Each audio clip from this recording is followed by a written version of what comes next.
know, I've been wanting to do this video for a long time, and the whole concept about a redneck. Now, I notice you have a lot of white people, particularly white people that live in a rural South, some parts of Pennsylvania. They go hunting, they chew tobacco, and chew tobacco. They got big old pickup trucks with a gun rack, Donald Trump stickers, Donald Trump stickers and shit all on there. Don't tread on me and shit.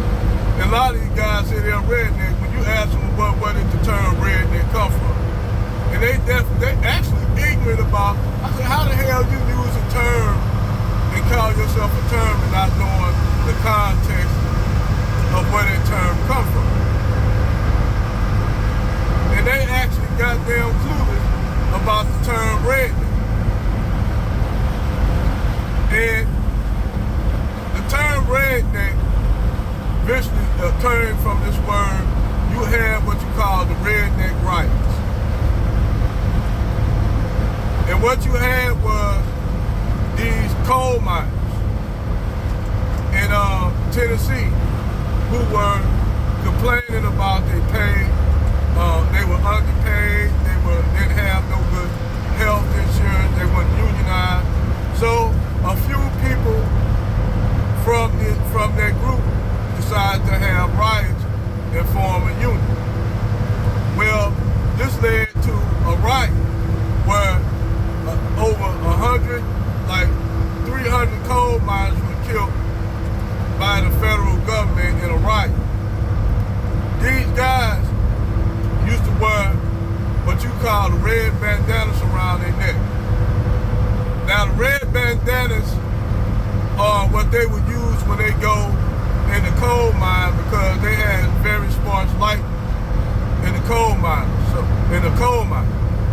So what they would do is wear a red bandana because they could see each other due to the bright colors of the red handkerchief they had around their neck. They used to, they could breathe. It was like a face mask.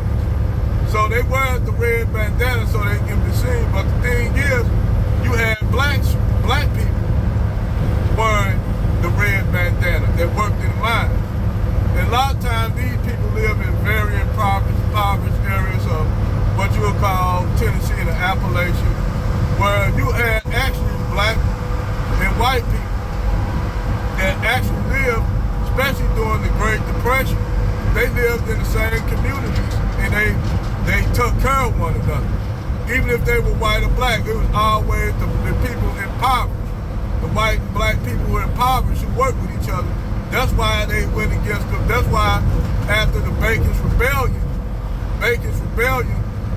the blacks and the Irish formed Voltron on the elites and had Bacon's Rebellion. After that, the elites said, wait a minute, we can't do this because we have these slaves and these indentured servants who are Irish form the Voltron on us. They can become a problem.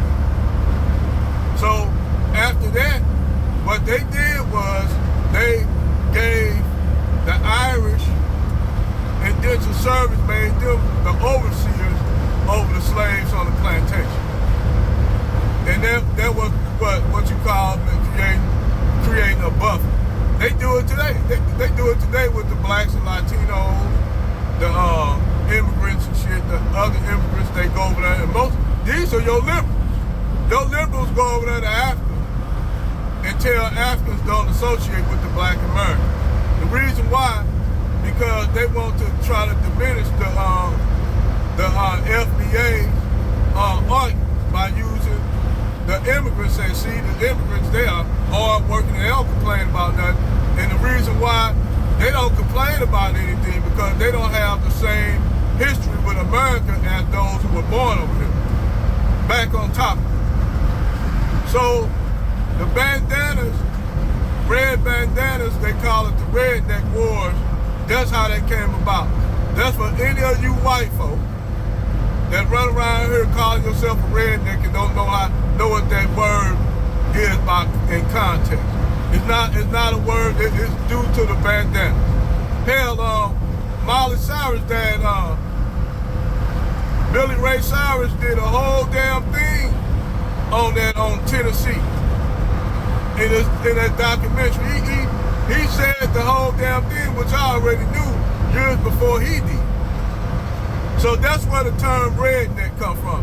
It don't got nothing to do with you a fucking country, a hick, live in the backwoods, eating skull, chewing on skull, tobacco, with a gun racket. Even you so-called redneck don't understand the history of the word redneck. So I just thought I'd teach you all that. Over and out.